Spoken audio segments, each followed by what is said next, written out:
Psalm 111. Praise ye Yahuwah.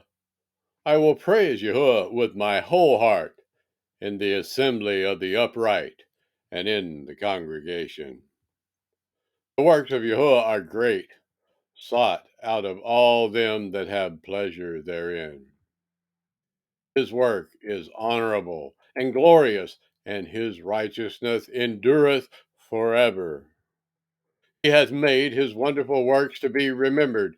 Yahuwah is gracious and full of compassion.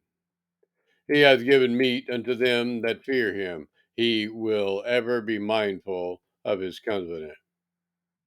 He hath showed his people the power of his works, that he may give them the heritage of the heathen. The works of his hands are verity and judgment.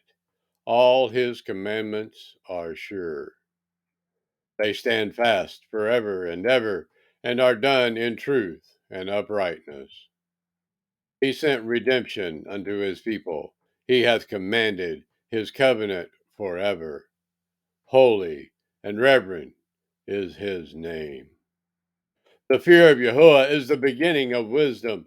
A good understanding have all they that do his commandments. His praise endureth forever.